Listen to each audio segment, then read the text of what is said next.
tiers only matter when the skills are the equal. same. Right. And often they are not in these tournaments until you get to the top 8. I think Exactly. everyone is pretty good.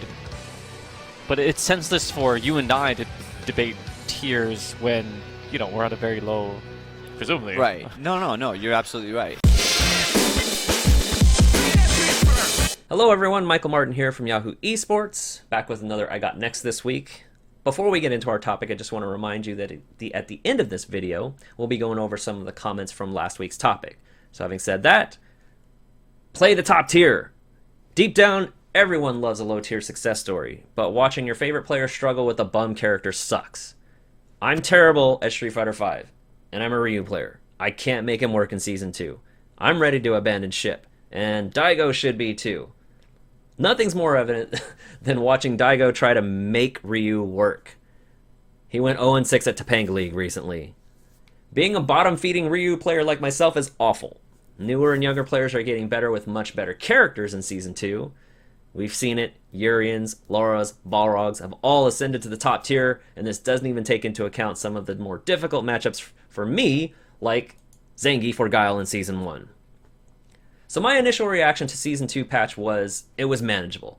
I liked the idea of resetting the meta for Season 2. However, I think I was a bit naive in thinking Ryu would be manageable.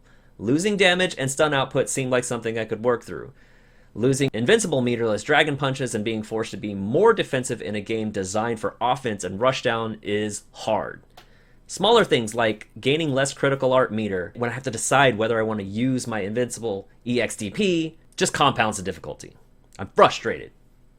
Daigo is a world-class player, so there's no doubt in my mind he'll have some level of success if he sticks with Ryu in Season 2, assuming he doesn't change or get buffed much. But I think he should change. I've been telling Xian the same thing for a long time now. I like watching Xian play. I like watching Daigo play. Xian's had it much worse, by the way, with Fang. That character sucks. But while I'm sure Daigo and every other Ryu character and every other player out there playing a low tier hopes their character gets a buff in the upcoming balance patch, they should all just save themselves the trouble and pick a top tier. Can always go back to your old character if they get buffed again. Xian, drop Fang. Maybe when Colleen comes out, she'll be great. Anyway, the stakes are obviously much higher for the pros than myself, so my question to you is, should Daigo or any other top player out there facing that low tier struggle right now pick a better character? More importantly, should I play a better character? Because this is really about me and not Daigo.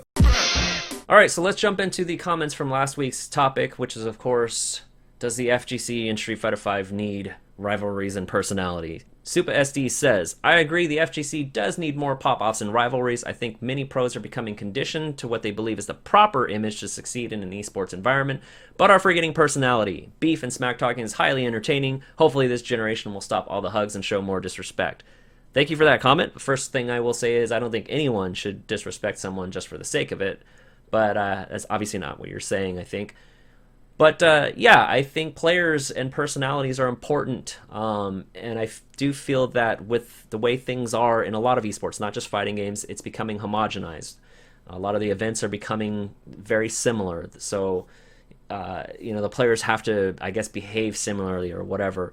Look, beefs and trash talking is a long-standing, I guess, tradition in fighting games, and even in sports we see it all the time. The Patriots, everyone hates the Patriots, but they keep winning, so we keep hating them.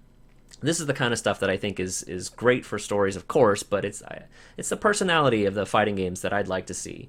BHS Man says, I'm not too worried. I feel like a lot of the great rivalries of games past really turn up once a game has been established and it becomes about the players clashing rather than just the characters. That said, K-Brad continues to be one of my favorite FGC personalities. K-Brad's a great personality. The guy is feuding with, I don't know, almost everyone at this point. I do agree, though, that a game, it just feels like maybe Street Fighter V isn't quite established, or maybe it's the Capcom Pro Tour. Players are still sort of finding their way in this esports thing. It's still relatively new.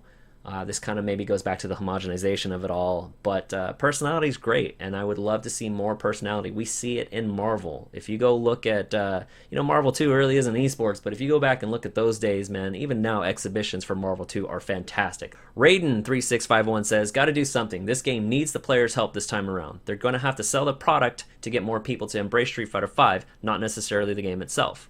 Colleen seems to be keeping up the trend Ibuki, Yuri, and Akuma have been doing in an attempt to really add some flair to the game. But yeah, top players will need to market themselves more than ever. Couple things here I'd like to talk about. Marketing themselves. They should be doing that anyway. The teams need the players more than the players need the teams. I think that's we're seeing that more and more. But also the idea that the players need to do something to sell the game as a product. I don't agree with that. You know, Capcom did what it did, whether it sold well or didn't. It's doing what it needs to do to put the game in people's hands. What players can do, however, is use their influence to sell the game and the Capcom Pro Tour as an esport. That is what can make it more interesting, and I feel like that's where those players' interest should lie, because it only makes sense for them, right? They can get more sponsorship dollars, they can make more money to do what they want to do for a living. Last comment comes from some guy named Marn, who tweeted at me and Yahoo Esports. Does Street Fighter V need more personality to keep it vital? All it needs is me, no prob. Absolutely right. And if we had more Marn in our lives, like NCR Marn this year on the Capcom Pro Tour in 2017, I would certainly be looking forward to that. Thanks, guys, for all those comments, and of course, Marn for the tweet. Be sure to leave your comments on YouTube and tweet at me at Bizarro_Mike, 1Z2Rs. And make sure you check out our weekly series, Conversations with Fireballs, where I sit down with players and personalities and have a casual FGC conversation.